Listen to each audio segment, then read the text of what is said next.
December 26, 2009, living in a prison, walking towards death, dying inside, fighting a battle that we never asked for, walking in something that I just can't handle. Why me? Why this? Why now? It's killing not only me, but my family. COVID sucks. What is this? Where did it come from? Sink or swim. Sink or swim. Sink or swim. Hey, if you're listening to our podcast, please like and share. Help us to build the community that needs to hear this. We really would appreciate your support. Welcome back to our Sink or Swim podcast. I think it's important that we get into when this all first started. We've talked a little bit about some of the challenges that we're dealing with right now, and we'll continue to talk about those as we move forward with these podcasts. But I really think it's important to talk about that day, because there was a day, there was an event. I think that it's important to bring that to light so that we can understand, or you can understand, where we came from and where we're headed. Hey friends, this is Staci. Not only am I a co-host for the Sink or Swim Chronic COVID Syndrome, but I'm also the creator of a Facebook group called Frontline Nurses. Frontline Nurses is a global platform for nurses to unite from around the world to support each other while we battle this invisible enemy. If you're a nurse, please consider joining our group at Frontline Nurses.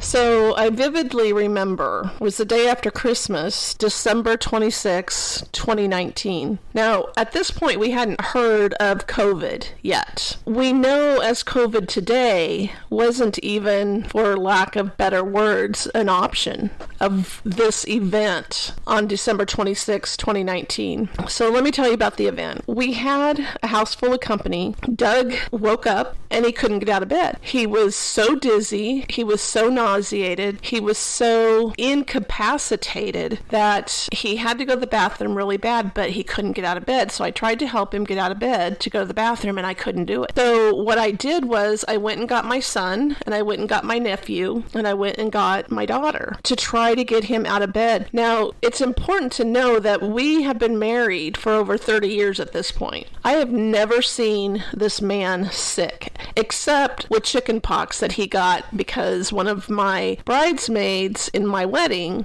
had chicken pox and he had never had them. So he got chicken pox 2 weeks after we got married. Other than that, Doug has never been sick. So here we are. He can't get him out of bed. I'm just beside myself.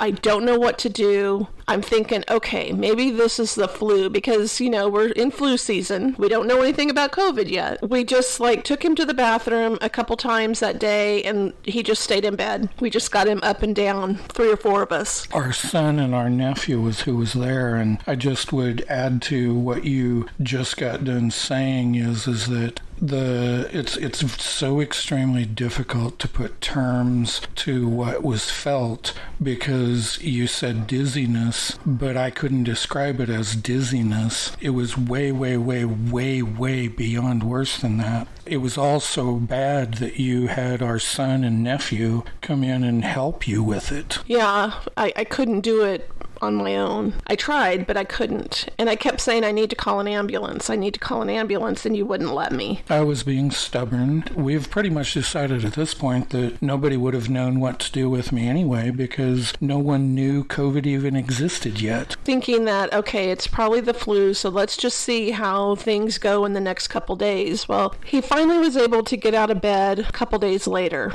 But when he got out of bed, he would have to hold on to the walls. If he was sitting down, he would have to hold on to the furniture he was sitting on because he kept describing this really, really bad vertigo. It was all he could say to give me an idea of what he was feeling, but he would say, but I know it's not vertigo. But it's the only word I can come up with that might help you understand what I'm feeling. Yeah, it felt like my body was completely disconnected from my mind to where my body felt like it was going everywhere. It wasn't the room spinning. It wasn't my body spinning. It was some other dimensional feeling that it was so disconnected that I did not have any control over it. If I stood up, it kicked in. If I rolled over, it kicked in. If I laid down, sat down, any real movement, it kicked in. And I could not describe it. And I've had years and years and years of describing disequilibrium, vertigo, dizziness. I could not describe it. Hey friends, this is Staci. Not only am I a co-host for the Sink or Swim Chronic COVID Syndrome, but I'm also the creator of a Facebook group called Frontline Nurses. Frontline Nurses is a global platform for nurses to unite from around the world to support each other while we battle this invisible enemy. If you're a nurse, please consider joining our group at Frontline Nurses.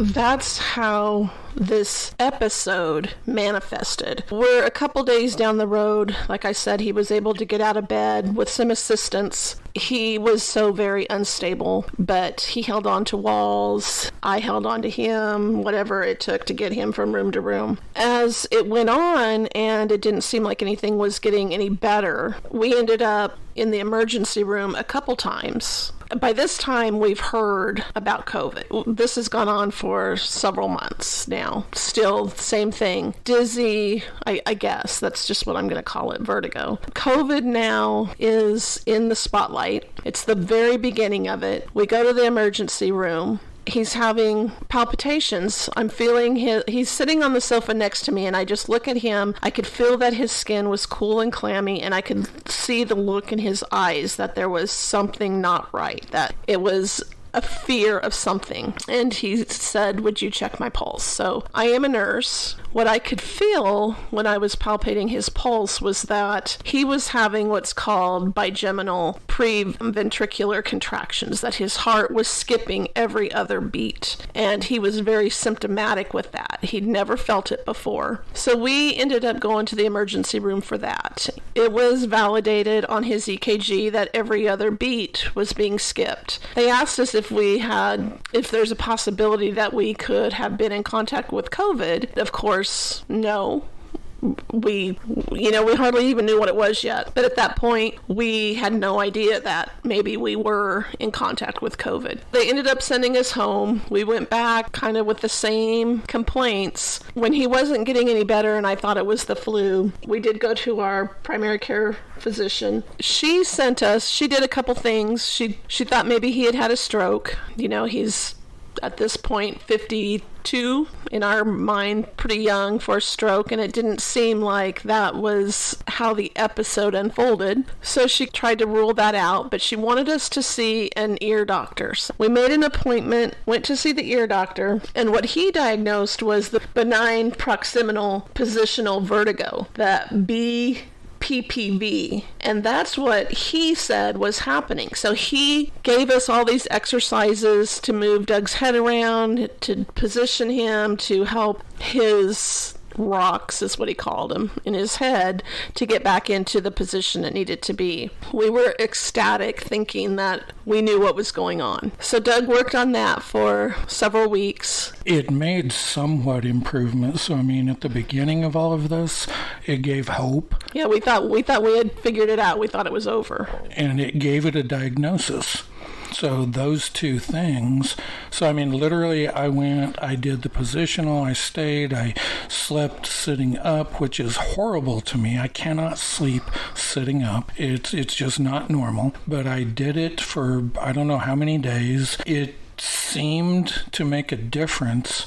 But now in hindsight, I believe that difference was more mental, because the dizziness, what we'll call dizziness, just was slowly making some progressive improvements. I got to a point where I felt like I could walk without being concerned about losing control. We gave credit to the treatment for the BPPV, but it was not, now in hindsight, it was not really a treatment that ultimately ended up helping for what we were really dealing with. When I first got sick, looking hindsight, we look back and we know now in December, outside of all of us common people, they were aware that there was something going on with a coronavirus 19, COVID-19, overseas. We had family and friends that went to visit New York City. They'd never been there before. So when they went to visit, we know now that in the city of New York, COVID-19 existed. Nobody public-wise knew. I'm not sure if anybody did. We're not going to do politics here.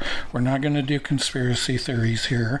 We're just going to discuss stuff that we know. And the fact is that we know that there was COVID-19 in New York City in December of 2019. Our family and friends were there for 7 to 10 days. They came home in the first couple of weeks of December. They got sick approximately 2 weeks after the middle of the time frame that they were in New York City. I got sick at almost exactly 2 weeks after they got home, which was December 26, 2019. My symptoms included loss of taste, loss of smell, headache, vision and dizziness, and body aches. Everything. Shortness of breath. And shortness of breath, coughing, cardiac event, as what she just got done explaining to us. It fits, but we did not have testing. No one had testing.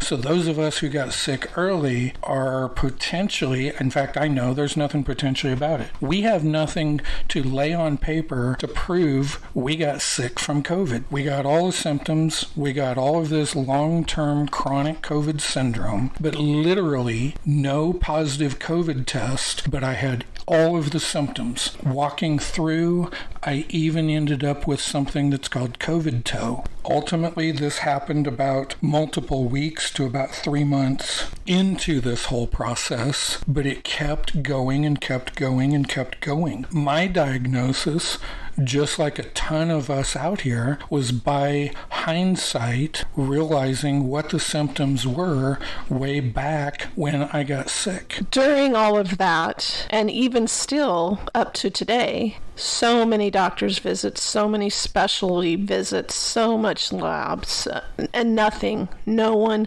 We would get a diagnosis from a doctor, whatever doctor it might have been, and we would just be so excited that we have an answer. Nope. It would turn out that none of it was the answer to what's going on. We still can't figure out what's going on. Doug keeps saying that, well, I've watched him decline so quickly over the last year with his functioning. So in summary, with what we started this podcast about, we wanted to describe that day because you know that life is described a lot of times by a defining event. Before we moved, after we moved, before. One of the defining events in our life is before December 26, 2019. And after December 26, 2019. As we talk about that day, and as we move through what's been happening along the way, it's very confusing to Doug and to myself about what is happening, what happened, what is happening, and what can we do. In our next podcast, we're going to talk in detail about Doug's signs and symptoms and the way his life has changed. And hopefully you will join us for that podcast that will be coming very shortly. But thanks for joining us today for the event. Hey friends, this is Staci. Not only am I a co-host for the Sink or Swim Chronic COVID Syndrome, but I'm also the creator of a Facebook group called Frontline Nurses. Frontline Nurses is a global platform for nurses to unite from around the world to support each other while we battle this invisible enemy. If you're a nurse, please consider joining our group at Frontline Nurses.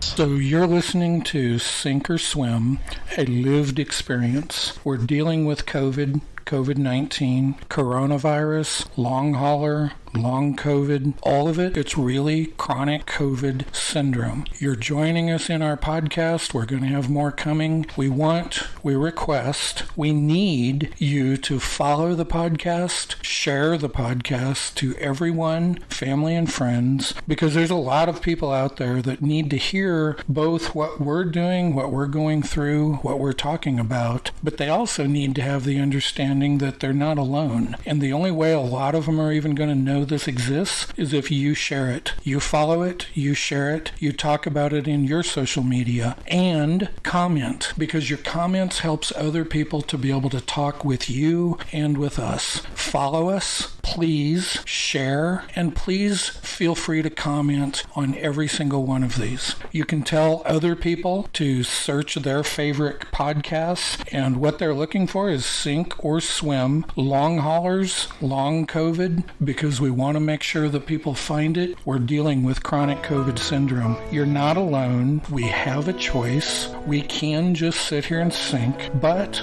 we're going to swim, and we're going to do it together. So welcome to Sink or Swim, a lived experience. Thanks for joining us. I'm Doug, that's Staci, and yes, thank you for joining us. Hey, if you're listening to our podcast, please like and share. Help us to build the community that needs to hear this. We really would appreciate your support.